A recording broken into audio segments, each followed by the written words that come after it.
Tous. Il semblerait que nous ayons commencé.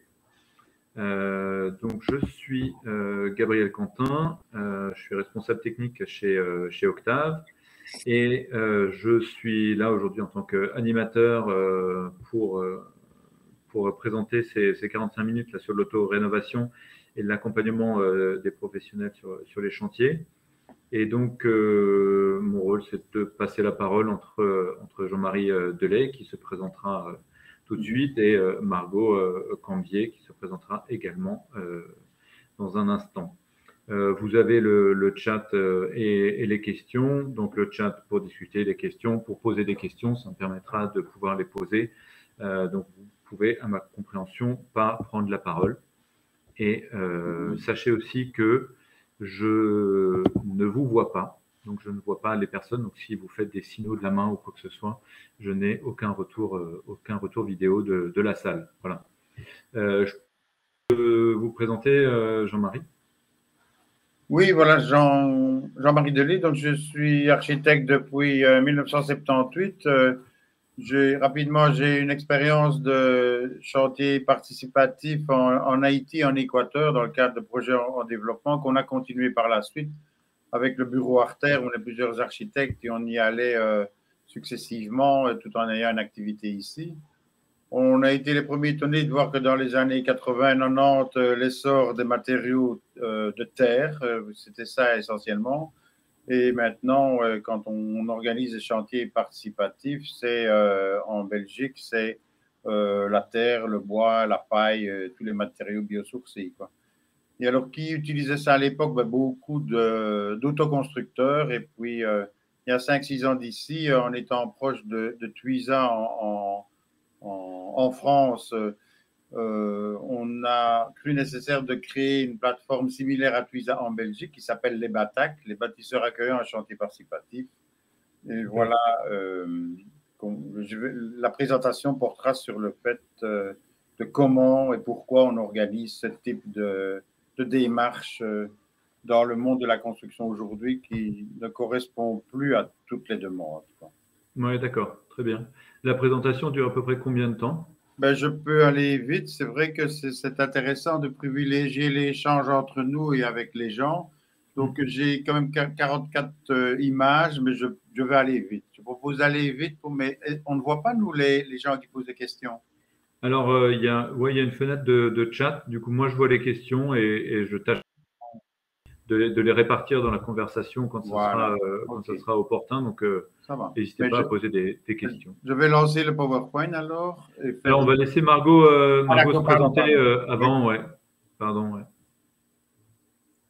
Oui, bonjour à tous. Moi, je comptais un peu me présenter aussi en même temps que mon pitch comme Monsieur Delay, si oui, vous voulez. Mais, donc, moi, je suis aussi architecte de formation et je viens vous présenter ici notre entreprise Nature Amateur qui guide les professionnels dans la transition écologique dans le secteur de la construction pour faire passer les matériaux durables de la niche à la norme. C'est notre vision et je vous en dirai un peu plus. C'est un beau pitch. Du coup, vous nous présenterez un chantier alors? Voilà, on va vous présenter 2 chantiers sur lesquels on a collaboré, des architectes. D'accord. Et expliquer un peu comment on travaille. Ok, très bien. Chez Octave, juste un dernier mot. Nous, on travaille sur la rénovation énergétique, donc principalement des maisons individuelles et des copros, mais sur tout le secteur du Grand Est en France. Et donc, on fait de la maîtrise d'œuvre en rénovation énergétique et je suis moi-même architecte de formation, quoi. Voilà un peu pour tout le monde. Du coup, Monsieur Day, je vous propose de commencer. Et puis, et s'il y a des questions, je vous les poserai au fur et à mesure qu'elles arrivent au moment opportun. Ok, je vais lancer le partage d'écran. Il est lancé et lancer le diaporama à partir du début. Voilà, vous m'entendez toujours. Hein, le partage d'écran ne changerait à tout ça, quoi. Hein. Alors, j'ai pas de partage du coup, au moins en vidéo. Ah, et les autres? Non, moi je vois rien non plus. Mais on ne sait pas si les autres le voient. A priori, je pense qu'on voit la même chose. Un petit retour dans la salle, vous voyez le PowerPoint? Non.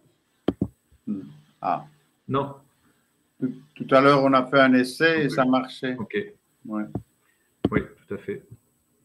Donc, vous ne voyez rien défiler. On voit rien. Ok. Merci pour le retour. Salut Philippe.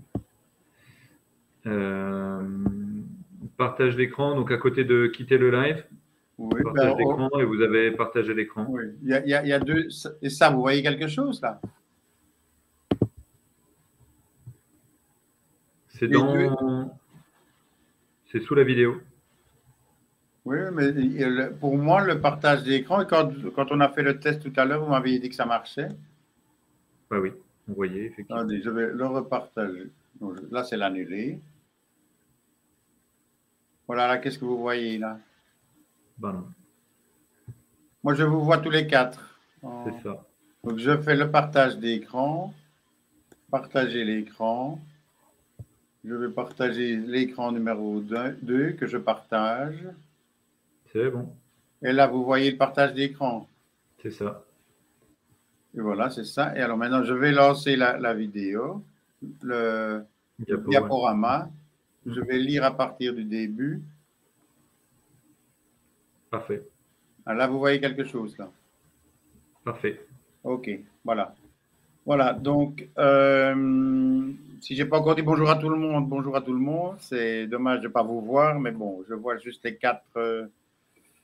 Je vois M. Gabriel Quentin, Margot Cambier, etc. Donc, les chantiers participatifs. Donc, on a situé ça dans toute ma démarche d'architecte que j'ai rapidement énoncée tout à l'heure. Et petit à petit, depuis les années 70 où je travaille, beaucoup avec des autoconstructeurs, des chantiers normaux d'architecture évidemment. Mais pour ce qui est de l'essor des matériaux naturels, on dit dans une partie historique que je passerai ici que c'est seulement maintenant que les choses commencent ou depuis une dizaine d'années que ça commence à prendre corps, quoi. Alors, pour pouvoir organiser le chantier participatif, il y a d'abord de la part du bâtisseur accueillant, ce qu'on appelle dans le jargon le client ou bien le rendeur en Belgique. On essaye d'avoir un travail bien précisé, bien précis. Donc, il s'agit de rénovation, construction. On fait maintenant plus de nouveaux bâtiments que de rénovation, mais ici, on va se focaliser sur la rénovation. Et on le fait dans le cadre écologique avec une dimension pédagogique, quoi. Et le rôle principal d'un référent technique, donc d'un accompagnateur de chantier, comme on dit en France, est primordial, quoi. Alors, pourquoi mettre ça sur pied, quoi?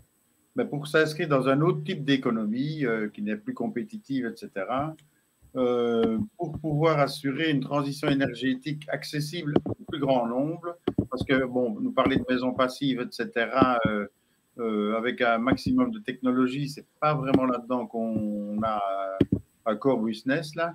Et donc, il y a plein de personnes qui sont en attente simplement d'avoir un meilleur cadre de vie, quoi. Et alors, il y a justement il y a une vulgarisation nécessaire à faire avec tous ces savoirs techniques. Il faut savoir que les matériaux naturels sont plus difficiles à mettre en œuvre que les matériaux traditionnels. Alors, juste un petit cadre. Donc, on va regarder comment le chantier participatif démarre déjà dès la conception, quoi. Et même avec les clients, l'architecte, on met le client, donc le bâtisseur accueillant, à l'œuvre. Et donc, beaucoup d'autoconstructeurs cherchent à avoir ce dialogue dans un cadre technique. Et la première personne, quand il y a besoin d'un architecte, c'est avec un architecte. On annonce le chantier, c'était le petit cadre. Donc on va annoncer le chantier, on va dire comment ça se passe, où, qu'est-ce qu'on fait. On va voir comment on l'organise, on va voir quelles tâches et on va accorder une forte importance au temps de formation, d'échange, etc., quoi. Et de retour, de mise en relation avec différentes personnes. Donc voilà, au niveau de la conception, donc les choses en général démarrent rapidement avec un architecte ou avec un référent technique et il y a le bâtisseur accueillant là, qui attend qu'on démarre son chantier. Mais avant ça, il y a toute une démarche technique. Donc voilà, on s'est fortement inspiré de ce qui se passait en France depuis plus de 10 ans, peut-être 20 ans avec Tuisa. Et les Français les connaissent évidemment et c'est intéressant de tout ce qu'ils ont fait. On a voulu collaborer au départ avec eux, mais rapidement on a vu que la législation est différente, quoi. On n'a plus qu'avec le recours à l'architecte, etc., les assurances. Et donc on est toujours en bon terme avec Cédric, etc., de toute l'équipe de chez Tuisa. On participe à certaines réunions de la FEDAC, de la Fédération des accompagnateurs de chantier. Mais voilà, il faut pouvoir apprendre à voler de ses propres ailes et se mettre en face plus avec le public en Belgique. On Donc, il y peut a d'abord évidemment. peut-être dire que Twiza, c'est un réseau social, donc, avant tout sur Internet, Oui. qui référence donc, des artisans de l'éco-rénovation et des auto-rénovateurs. Donc, si vous avez une entreprise ou si vous avez un projet de rénovation, vous pouvez trouver soit des entreprises, soit des projets. Et je dirais assez souvent, les projets de rénovation sont des chantiers écoles. C'est ça. Et c'est vrai qu'il y a quelques chantiers en Belgique qui sont annoncés sur la plateforme Twiza, quoi. Bien sûr, oui. Et on a lancé une plateforme aussi, mais qui n'est pas encore très connue. Et voilà.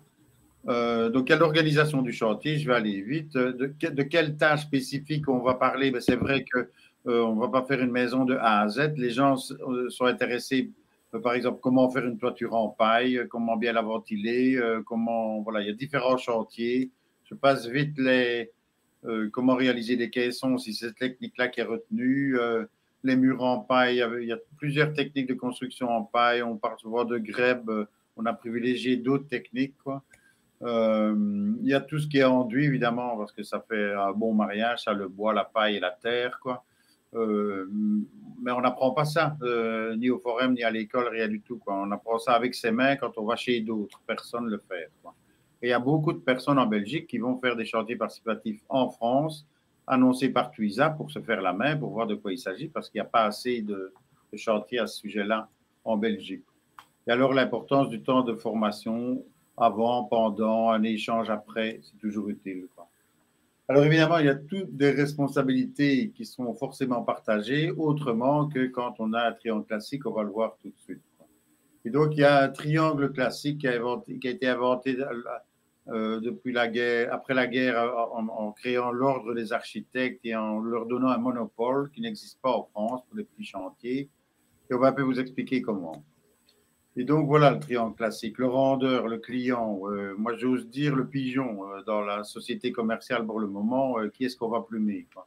Alors, l'architecte qui fait le travail d'architecte et l'entrepreneur qui fait le travail d'entrepreneur. Donc, ça, c'est le triangle classique, quoi. Eux-mêmes s'entourent de plusieurs personnes, assurances, sous-traitants, fournisseurs, l'architecte qui ne fait pas tout.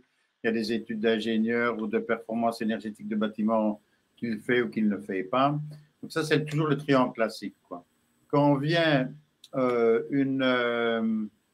donc voilà, ça, c'est le cadre des responsabilités professionnelles. Elle est en bas avec les hommes de métier qui ont un accès à la profession et le client, lui, il paye et il a droit à tout, quoi. Et il sera défendu à 100% en cas d'erreur des gens en bas.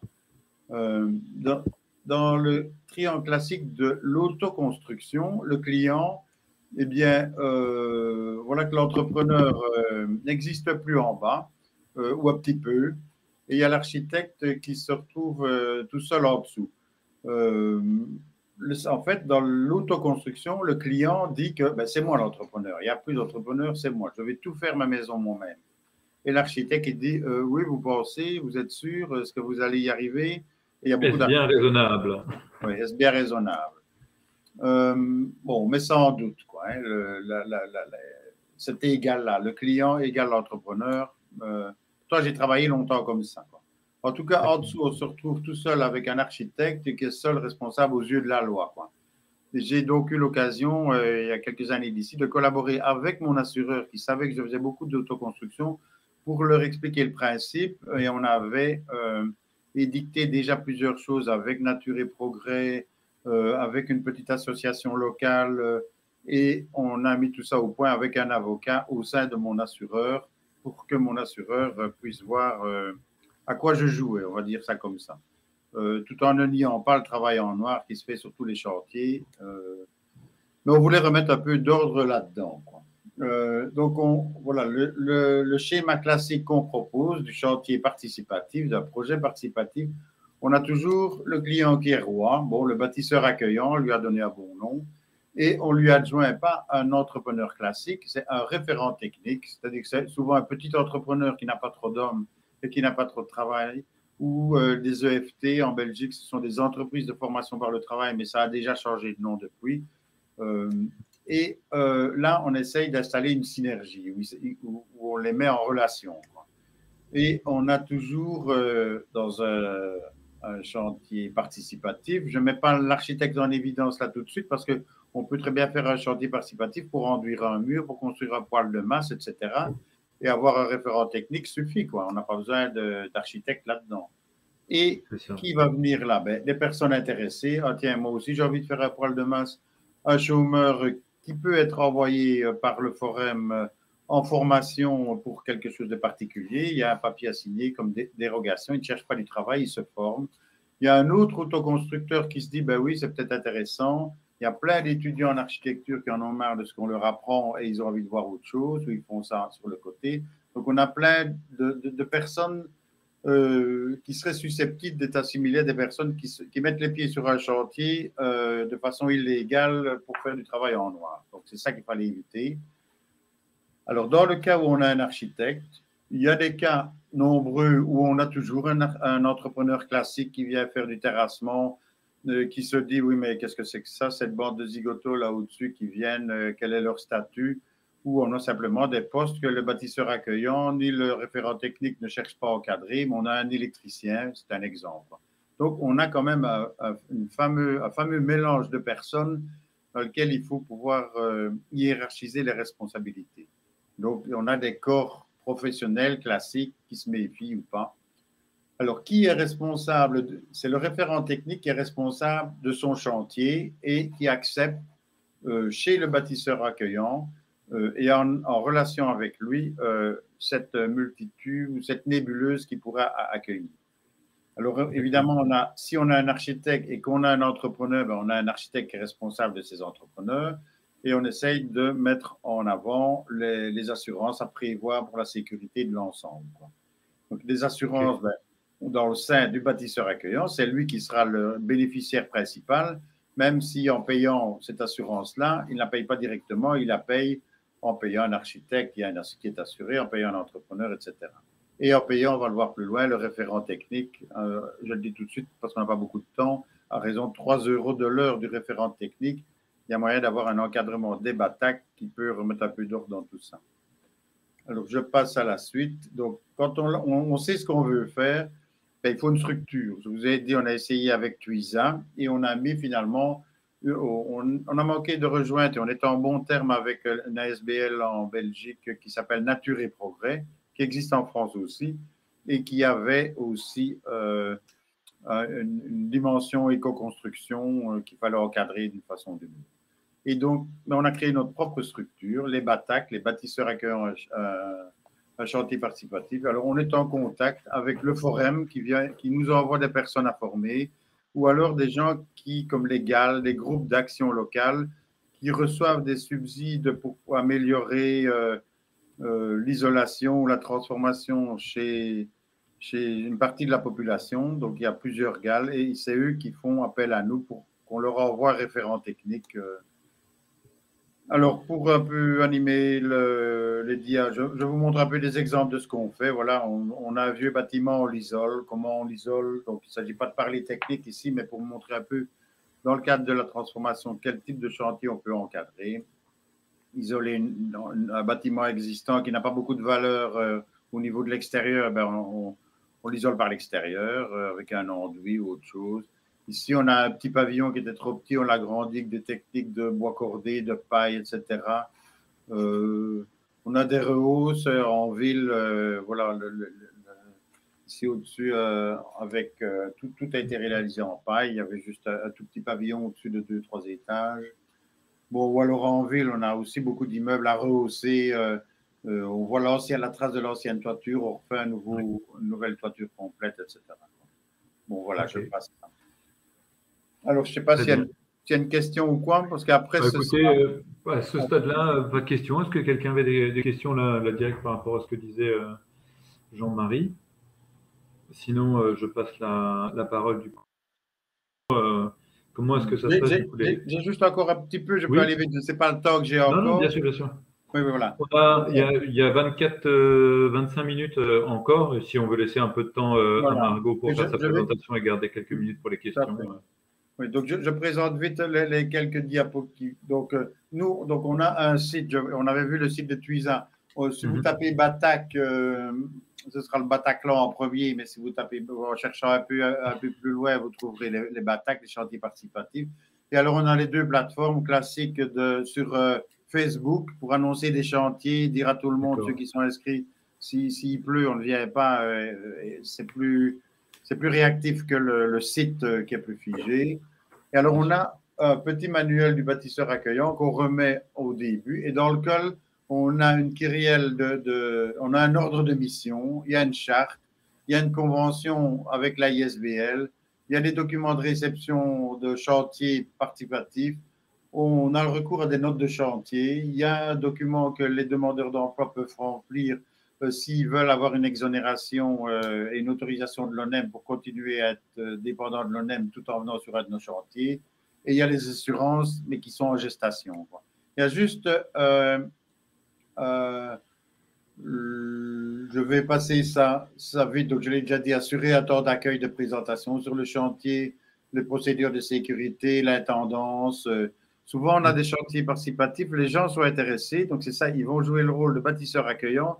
Qu'est-ce qu'ils savent faire au niveau technique? Rien. Eh bien, on leur dit, il faut au moins accueillir les gens, préparer la soupe, organiser du logement. On le fait moins en Belgique qu'en France.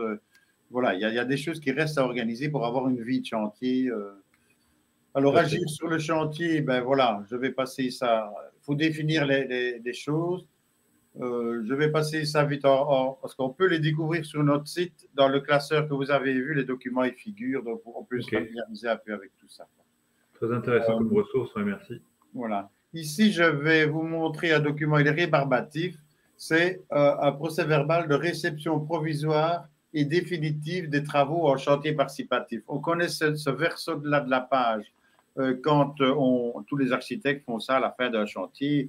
On livre le chantier, on dit en France, nous on dit on signe la réception provisoire, c'est la passation officielle de la propriété de l'un à l'autre, enfin pas en transformation, mais on a inventé ce tableau aussi. Et rapidement, sans rentrer dans les détails, qu'est-ce qu'on dit dans ce tableau-là? On dit tout ce qu'on n'a pas dit au verso. Donc là, il y a un entrepreneur qui a fait du terrassement, ok. L'autre, il a fait de l'électricité, ok, ça c'est classique. D'accord. Et là, tout le reste, il a été fait par le bâtisseur accueillant. Avec une certaine responsabilité ou pas du référent technique. Parce qu'il y a deux types de référents techniques. Il y a les référents techniques, un entrepreneur classique qui prend une responsabilité, mais on a d'autres référents techniques qui seront plutôt là comme coach, quoi. Ils vont vous apprendre. C'est juste pour accompagner, mais qui ne prennent pas la responsabilité. Voilà, pas la responsabilité. Ouais. Donc, qui l'apprend? Il y a plusieurs paramètres, quoi. Voilà, c'est ça. Donc, ce document-là, il est plus poussé qu'une réception provisoire classique parce qu'on va détecter, par exemple, que dans l'isolation, on a mal mis la paille. L'architecte, il a dit qu'il faut l'enlever, les mouiller, elle ne va jamais sécher. Le bâtisseur accueillant, il dit oui, mais bon, moi je l'ai mis, ça va sécher, vous verrez bien, on est en été, il fait 25 degrés dehors, ça va aller, ça va aller. Le référent technique, là, il prend attitude. Mais toutes ces personnes-là qui prennent attitude, ils prennent aussi, on leur donne un coefficient. S'il y a un problème plus tard, dans le pignon sud ou plein ouest, au fait, où on a dit qu'il y avait de la paille mouillée et que plus tard, il n'y a pas de problème, mais en général, si la paille est mouillée et qu'il y a du germe et qui vient et on va avoir un germe de blé ou de quoi qui va passer à travers la terre, on dira, oui, mais mon mur est mouillé. Ben oui, on l'avait dit, il fallait le remplacer et ce n'est que peut-être un an après qu'on va voir ça. Donc, on établit déjà et on préjuge et on statue nous-mêmes de comment on va résoudre le problème en cas de difficulté. En cas de voilà. pépin. On peut très bien avoir ça aussi. Avec un et ça, c'est un document du coup qui est accepté par votre assurance?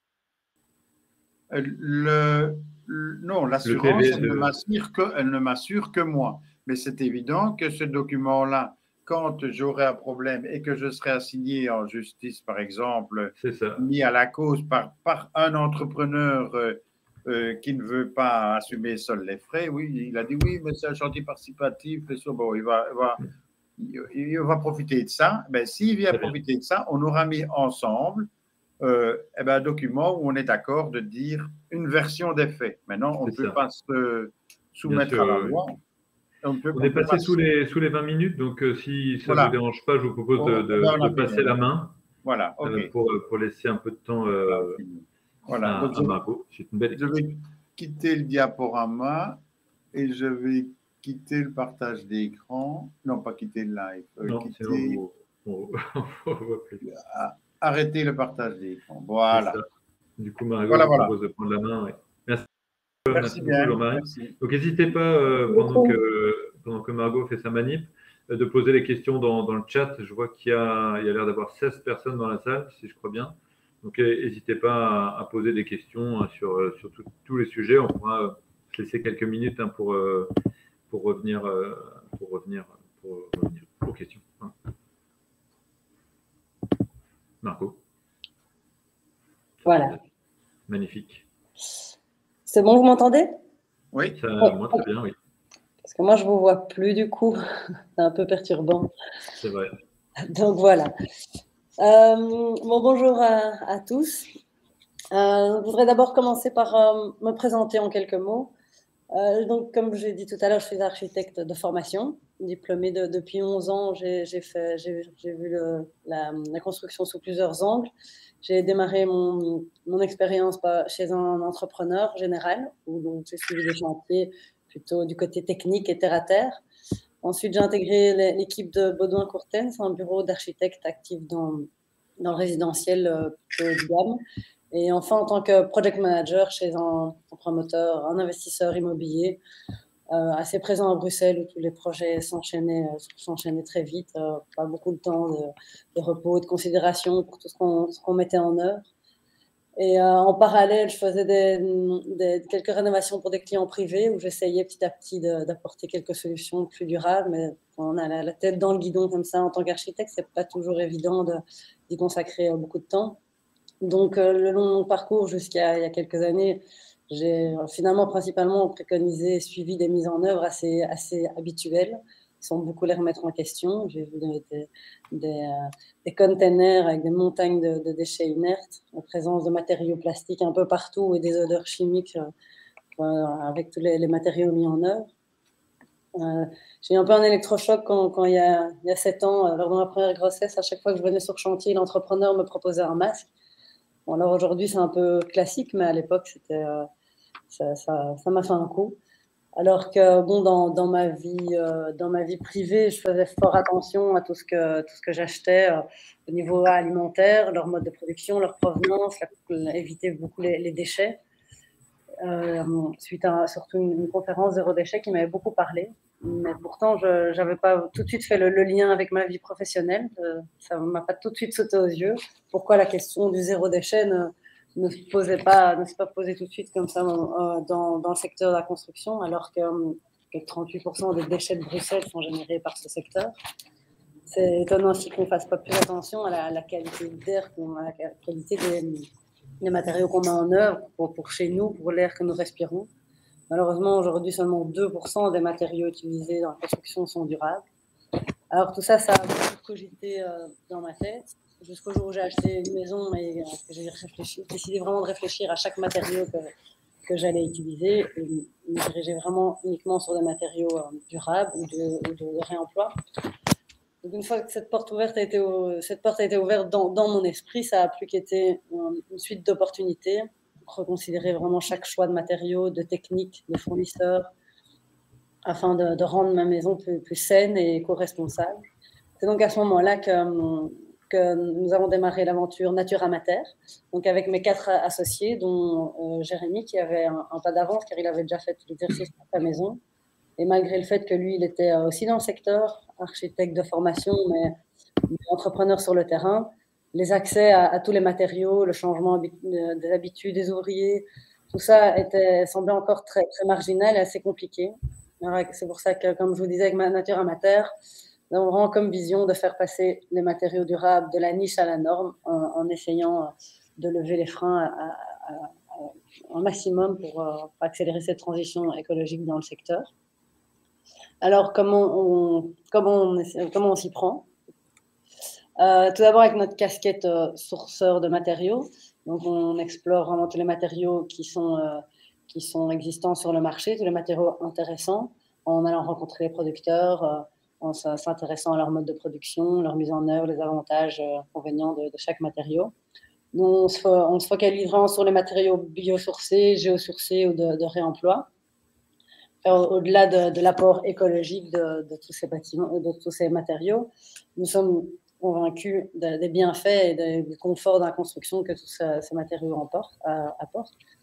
Tous ces matériaux ici de la nature, qui sont peu transformés et pour la plupart perspirants, permettent à l'habitat de recommencer à respirer, contrairement à ce qu'on a prescrit pendant pas mal d'années, en enfermant beaucoup de nos bâtiments dans des sacs plastiques, on peut dire.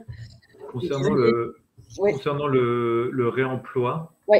Comment est-ce que vous avez pu utiliser des matériaux qui ont déjà une vie? Comment est-ce que vous arrivez à les revaloriser, ou quel type de matériaux? Est-ce qu'il y a des types qui sont plus propices au réemploi que d'autres? Ça, je vais en venir. Ça dépend évidemment de chaque chantier. À chaque fois, on se focalise sur un chantier. Je vais expliquer du coup comment on accompagne les intervenants, ou les architectes notamment, pour faire cette recherche-là. C'est juste qu'on a une grosse dizaine de minutes, 13. Voilà. Oui, j'en ai pas pour plus longtemps que ça. Allons-y. Donc voilà, ça c'est pour vraiment la casquette sourcing. Donc j'en étais où que vraiment de revaloriser la recherche sur le matériau, parce qu'évidemment isoler des bâtiments c'est très important, mais l'impact, 50% de l'impact d'un bâtiment il est déjà fixé au moment de sa construction, donc il faut vraiment le calcul d'impact que nous devons considérer, c'est l'histoire complète, donc d'où provient l'isolant, quel processus et qu'est-ce que ça deviendra en fin de vie du bâtiment. Et donc, avec cette expertise matériaux, on va aider les architectes dans la conception de leur projet, à vraiment proposer toutes les alternatives possibles au poste conventionnel. Et puis, on va faire le lien entre l'entrepreneur et les différents producteurs pour faciliter les accès à ces matériaux et éventuellement aider à la mise en œuvre sur le chantier si c'est nécessaire. Donc pour réaliser un projet en construction, il y a en général, comme Cédélie l'avait dit, c'est les 3 acteurs indispensables, le maître d'ouvrage, le client et l'entrepreneur. Le maître d'ouvrage, l'architecte et l'entrepreneur. Donc nous, on s'est rendu compte bien sûr qu'il fallait vraiment avancer main dans la main avec tous les acteurs de secteur pour évoluer. Donc on propose vraiment de les accompagner chacun un peu à leur manière. Donc avec les architectes, on va avec eux parcourir sous forme soit d'abonnement en fait, ou de forfait au projet en fonction des superficies ou de la taille des équipes. Ils viennent vers nous avec leur projet et on va revoir avec eux leur cahier de charge, leur plan, et on propose des alternatives pour un maximum de postes. Avec donc toute notre expertise matériaux, mais aussi avec notre créativité, on arrive en général à trouver des solutions pour tout. Ça implique parfois d'aller rechercher plus loin des nouveaux matériaux, ou parfois de mettre en contact différents producteurs pour combiner deux techniques et arriver à nos fins. Donc vous faites une sorte de bureau d'études de l'éco-conseil. Conseil, oui, tout à fait. Pour les architectes, c'est vraiment du conseil. Avec donc tout ce qu'on a, c'est une expertise qu'on leur apporte, vu qu'on comprend très bien qu'ils n'ont pas beaucoup de temps pour justement faire cette recherche. Le sujet est vaste. Pardon? Le sujet est vaste. Exactement, le sujet est vaste. C'est ça qui est grisant. Et il y a tellement à faire, et donc eux sont tout à fait ouverts quand on leur met ça en fait sur un plateau d'argent. Et les entrepreneurs, eux aussi, il faut les aider, parce que c'est pour ça qu'avec notre expérience de terrain, de budget, des techniques et des mises en œuvre, on arrive à les accompagner dans les prix, dans l'achat et dans la mise en œuvre. Parce que le but, c'est évidemment d'éviter que tous ces nouveaux matériaux soient recalés à la case cahier de charge par manque juste de connaissances ou bien par peur du changement. Aujourd'hui, les surcharges liées à ces matériaux, c'est beaucoup dû aux méconnaissances de l'entrepreneur. parce que finalement, dans les prix le prix du matériau dans un chantier, il représente qu'une fraction du budget global. Et là, un entrepreneur qui ne sait pas vraiment, qui prend peur, qui ne sait pas où trouver le matériau, etc., il va vite un peu faire exploser les prix. Donc, le gros de notre travail, il est aussi il est vraiment dans l'information, et la gestion du changement pour que ces nouvelles mises en œuvre puissent devenir plus vraiment la norme de demain. Donc, je voulais vous montrer 2 chantiers. Ici, c'est un premier chantier, une extension d'une maison unifamiliale, une transformation complète et une extension de maison. Donc, dans la première phase, il y avait une grosse phase de démolition. On a évidemment essayé d'apporter un maximum de circularité, car ça, c'est pour éviter un maximum l'empreinte écologique. La circularité est très importante. Donc là, on a pu réutiliser toutes les briques de façade qu'on avait enlevées pour isoler la façade. Tout le bois de charpente a pu être réutilisé pour un bardage. Ensuite, il y avait tout un étage en structure bois. On a isolé en cellulose soufflée et les façades sont isolées en fibre de paille compressée. Donc, c'est de la paille aussi, mais c'est des isolants qui sont du coup à la mise en œuvre un peu plus courante. Et puis enduite avec de la chaux. Donc, c'est un complexe de matière naturelle qui est perspirant, et donc, du coup, qui est très intéressant pour le bâtiment, qui va éviter tout type de condensation. Ensuite, à l'intérieur, les cloisons et plafonds ici sont réalisés en structure bois, isolés avec un isolant souple à l'intérieur en herbe. Donc ça, c'est un processus réalisé en Belgique par Graviterne qui récolte les herbes perdues et on fabrique des isolants. Et ensuite, la structure est refermée de nouveau avec un panneau de paille compressée. Et le tout est enduit avec de l'argile. Donc l'argile, ça on en a parlé, c'est extrêmement intéressant pour tous les bâtiments car il régule l'hygrométrie de l'intérieur. Au sol, donc ici, nous avons, pour éviter les habituels polyuréthane projetés, etc., on a encastré un chauffage sol dans la chape existante et isolé plutôt par en dessous avec du liège, des panneaux de liège expansés, laissés apparents. Et ensuite, on est venu avec un enduit à l'argile, du claystone au sol. Donc, et les murs, c'était des anciens murs, donc ça nécessitait quand même une bonne couche d'enduit. Donc, on est parti plutôt sur la terre de Bruxelles, donc avec BC Materials, qui récupère la terre de Bruxelles, les terres excavées des chantiers et qui les filtre et les propose en enduit. Donc ça a été vraiment pour une grosse couche. Et ensuite, on a mis une argile fine blanche qui, elle, vient des carrières de kaolin en Allemagne. Dans le mobilier aussi, on a essayé du coup de rester un maximum sur du réemploi. Les portes, par exemple, ont été récupérées sur un chantier à Ixelles, un chantier qui se débarrassait de ses portes. Toute la cuisine a été faite en bois de récupération. Et alors, à droite, vous voyez enfin un mur qui est laissé apparent avec la terre de Bruxelles.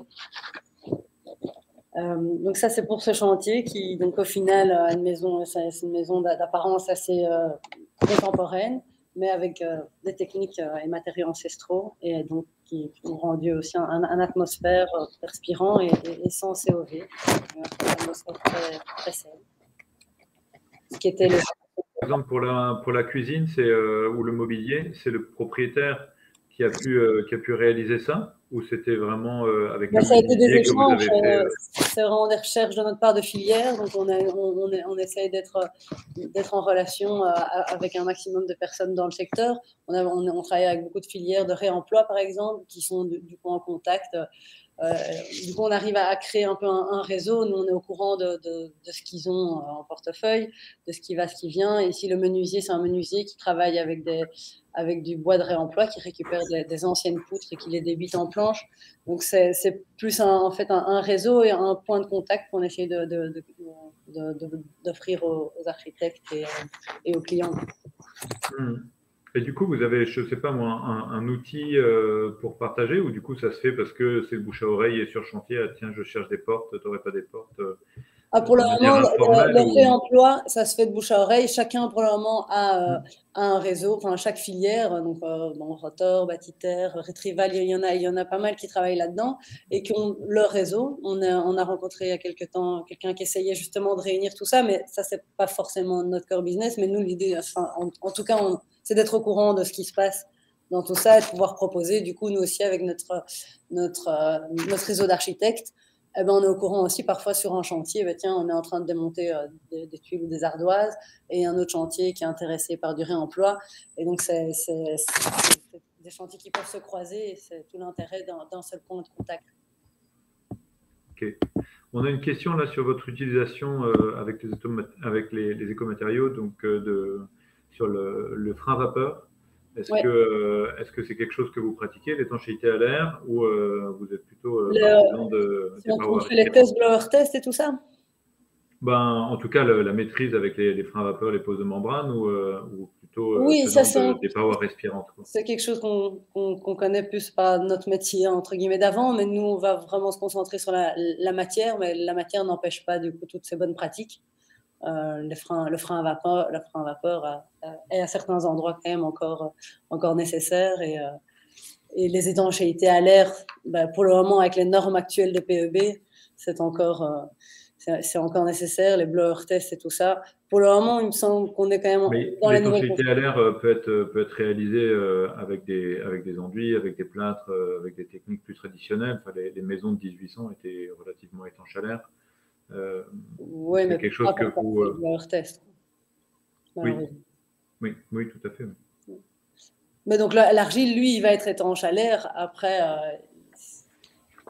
il est tout autant l'argile, il est perspirant, et donc il va prendre la vapeur et la rejeter au moment où l'air est plus sec, mais il est étanche à l'air. Il nous reste un peu plus de 3 minutes pour les dernières questions, ou si vous aviez encore quelques diapos, quelques éléments à partager avec nous. J'avais encore un autre chantier qu'on a suivi, si j'ai encore quelques minutes. 23. 3, ouais, ça va suffire. C'est assez strict en fait. Pardon? J'ai pas la main, c'est assez strict. Oui, non, il n'y a pas de souci, mais c'est juste pour parcourir ce que j'avais dit que j'en montrais 2. Ici, c'est une rénovation d'une maison unifamiliale à Ixelles, où donc on s'est basé sur les plans de l'architecte qui avait prévu de manière un peu plus systématique des cloisons, faux plafonds, contre-cloisons en gyproc avec de la laine minérale, de l'enduisage et de la peinture. Donc ici, on est reparti de nouveau un peu sur le même système de structure bois isolée en herbe avec des panneaux de paille compressés. Ici, c'est tout des enduits à l'argile ou à la chaux dans les salles de bain. Donc, on n'a pas de phase de peinture, ce qui est une bonne économie de temps et du coup, évidemment, d'argent dans la construction. Pour l'acoustique, dans chaque chambre, on a mis un élément en liège, un habillage en liège, pour aussi apporter une esthétique particulière. Car le liège est très, très intéressant au niveau acoustique. Au niveau du sol, on est parti on a proposé une sous-couche acoustique en fibre de coco, et puis du plancher en bambou. Qu'est-ce qu'on voit dans la photo du milieu en bas là? Ouais. C'est le coco? Non, au milieu, en fait, ça c'est au sous-sol. Donc ça, c'est une structure en bois. Donc ici, il n'y avait pas de dalle vraiment structurelle qui était demandée, mais on est venu avec du coup une structure bois et remplie de liège en vrac. Donc, le liège, lui, il est imputrescible et il protège contre l'humidité. Donc ça fait l'isolation du plancher du sol, du rez-de-chaussée. Et du coup, c'est posé à même la terre battue, c'est ça? Ouais. D'accord. Un peu comme les billes d'argile ou voilà. Oui, c'est ça. Alors idéalement, on peut aussi mettre des coquillages en dessous qui vont encore plus éviter les remontées d'eau. Ça, c'était la base qui était prévue. Mais une question finalement de logistique. On a mis que le liège. C'est pas évident de trouver 50 mètres carrés de coquillages. Voilà. Il faut que ça devienne un peu plus courant pour qu'on puisse faire ça. Et c'est ça l'idée, c'est de rendre un peu plus courant toutes ces méthodes pour que ça soit facile finalement d'appeler quelqu'un et de mettre 50 mètres carrés de coquillages. En tout cas, c'est des beaux exemples. Il nous reste une trentaine de secondes. Donc c'est vrai que c'est un peu frustrant. On aurait aimé peut-être plonger un peu plus dans le détail. En tout cas, vous avez eu un aperçu là, de pratiques, donc une vraiment plus centrée sur les écomatériaux et l'accompagnement à un certain niveau d'expertise. Et donc Jean-Marie avec plus un travail vraiment sur l'autorénovation et les enjeux au niveau des assurances des pratiques et les besoins de se faire accompagner. Merci en tout cas à vous deux pour ce partage. J'imagine qu'on peut trouver vos contacts pour ceux qui voudraient éventuellement en savoir plus. Et on est dans les temps. Au revoir. Au revoir.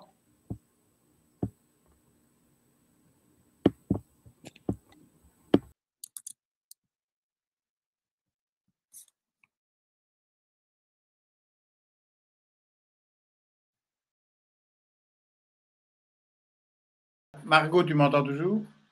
Non. OK.